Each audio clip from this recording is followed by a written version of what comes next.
It's a beautiful day in Chiang Mai. My son just came back from a motorcycle trip to Bai. Bai is a not-to-be-miss tourist town halfway between Chiang Mai and Mae Hongson and the Myanmar border.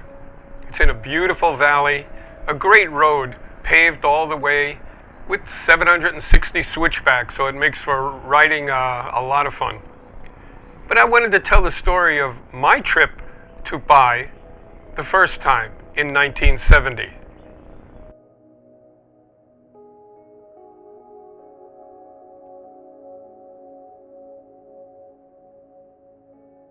Back in 1970, Bai was at the end of the world. The road was impassable at least 6 months out of the year. If there was any kind of precipitation, you just couldn't get there. So the only way you could get there was right in the middle of the cool season, the dry season, where you weren't expecting any rain. A good friend of mine, G, from London, was sitting in his London flat looking at a map of the world and decided, hey, I got an idea. So he called up the Honda company and said he'd like to ride a Honda motorcycle from London to Thailand, over the Himalayas. They thought that was a great idea and they'd get a lot of publicity. So they gave him a motorcycle and set him up with a lot of interviews in various cities, all through Europe, Turkey, Iran, Afghanistan, Pakistan, India, Nepal, down through Sri Lanka, over to Malaysia, and then he drove up through Malaysia, through southern Thailand, to Bangkok, of course, and then he drove all the way up to Chiang Mai. Even though it was a dirt road at the time, he made it because he was on a really tough motorcycle. Beautiful motorcycle that Honda had given him. He parked the motorcycle at the Warorot market, went to get a bowl of noodles, came back, and his motorcycle was gone. And that's when G and I met. I was a Peace Corps volunteer, poor as a church mouse, and he was just as poor as I was, and we became fast friends. And one day, G came to me and said, hey, let's get motorcycles and drive up to Bai. By the way, the word Bai is spelled P-A-I, and a lot of foreigners pronounce it pie, like in a banana cream pie. But it's pronounced Bai, as in bye-bye. So we started planning our trip.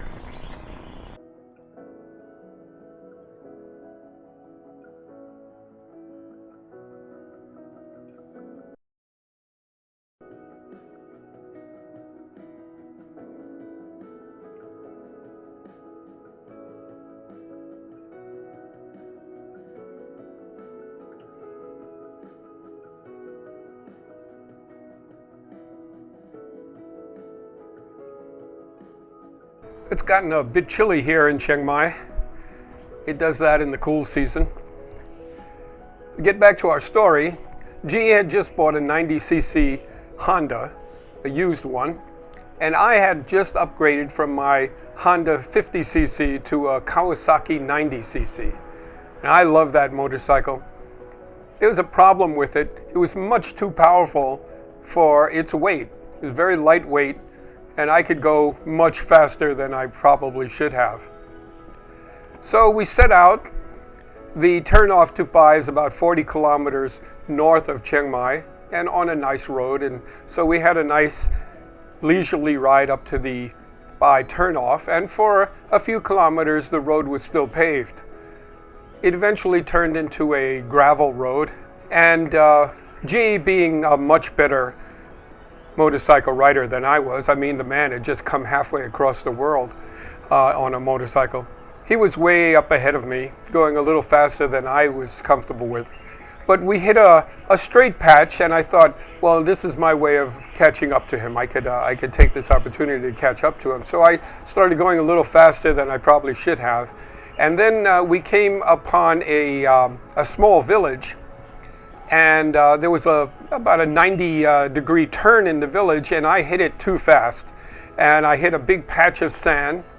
And if you can picture this in slow motion, the bike went out from under me, started doing somersaults in the air while I fell backwards right on my head. Now, I have to go back to the fact that the Peace Corps required us all to wear helmets. And because of that requirement, I'm still alive and able to tell you this story because I landed right on my head. I was unconscious for a few minutes, and when I opened my eyes, everyone in the village was around me in a circle, looking down at me, staring and thinking about, who is this alien? Did this guy just come from space or something?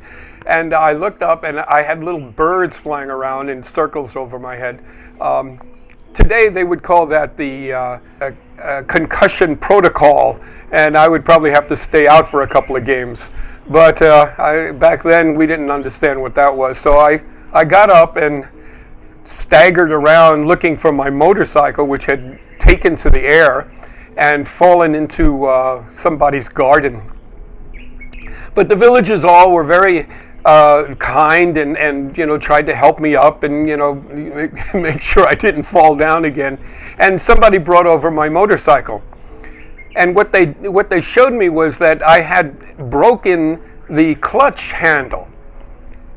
And I was stuck. There was no way I was ever going to get home without a clutch on my motorcycle. So I didn't know what I was going to do then. But what happened was one of the villagers had gone on and cut a piece of bamboo, a small piece of bamboo, and stuck it on the end of my broken clutch handle.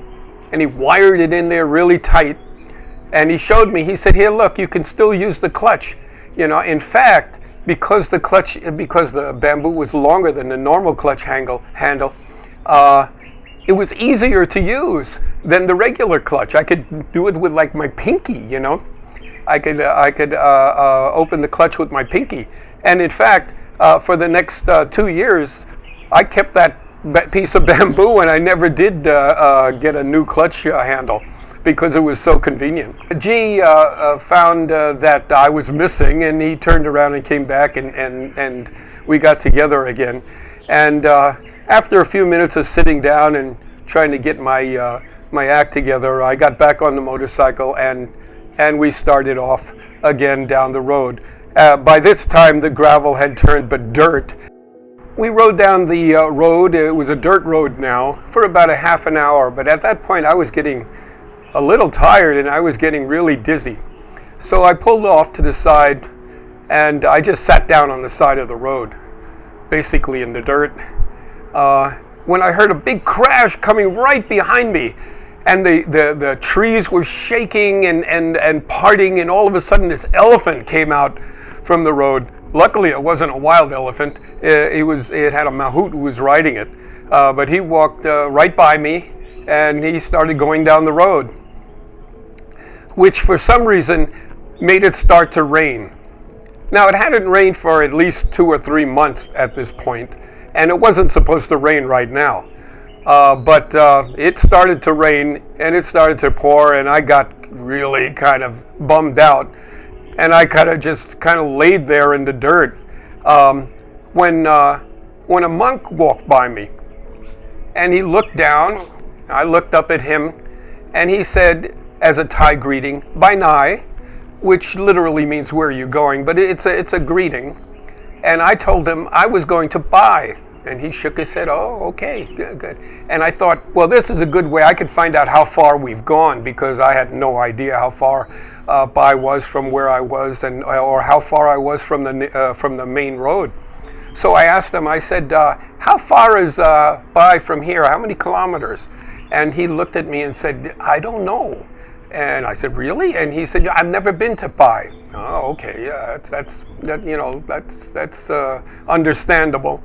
And I thought, well, how about this? How about I ask him how far it is to the main road? Then I could figure out, doing a little math, how far I was to Bai. So I asked him, "So how far is it to the main road?"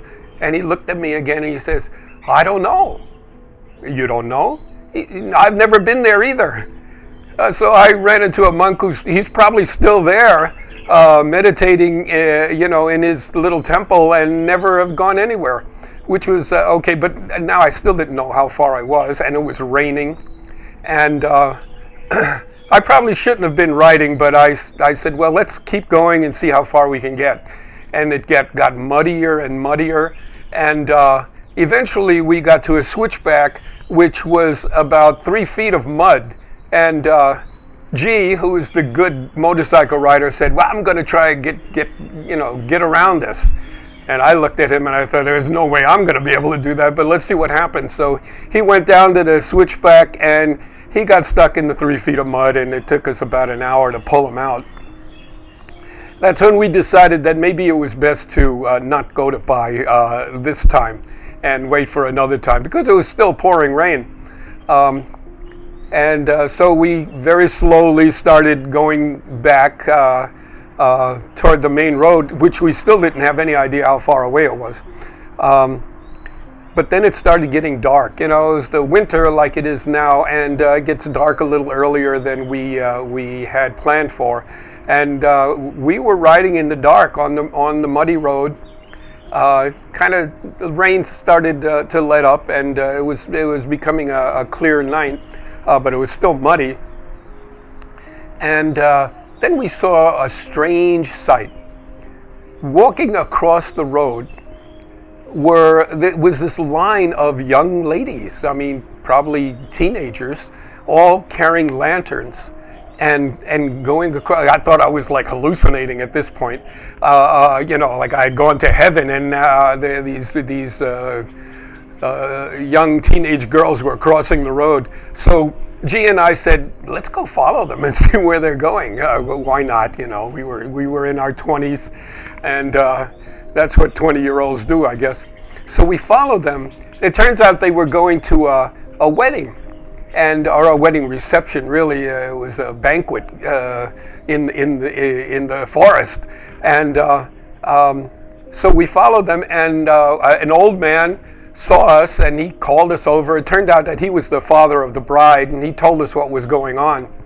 And he said, "Here, I'm going to make you a plate of food, and here's a bottle of rice wine, and you can take it and go into that rice barn over there and stay there." He didn't want us at the party, so we said, "Okay, we better listen to this guy." So we took the food he offered us and the rice wine, and slept in the rice barn. The rice barn is a wooden building, usually on stilts, where they would pack up the rice and keep it there to keep it safe, to keep it above the floods and until they're ready to sell it or eat it. So that's where we slept that night. And the next morning we woke up and thought better of, like even seeing anybody that night. And we got on our motorcycles and took off without seeing anybody. And we eventually made it back to Chiang Mai. So the moral of this story is, I set out to get to Pai, and never made it back then. But 50 years later, my wife and I got into a minibus and took the trip 3.5 hours to Pai. And so I have to say it took me 50 years to get to Pai. Thanks for listening.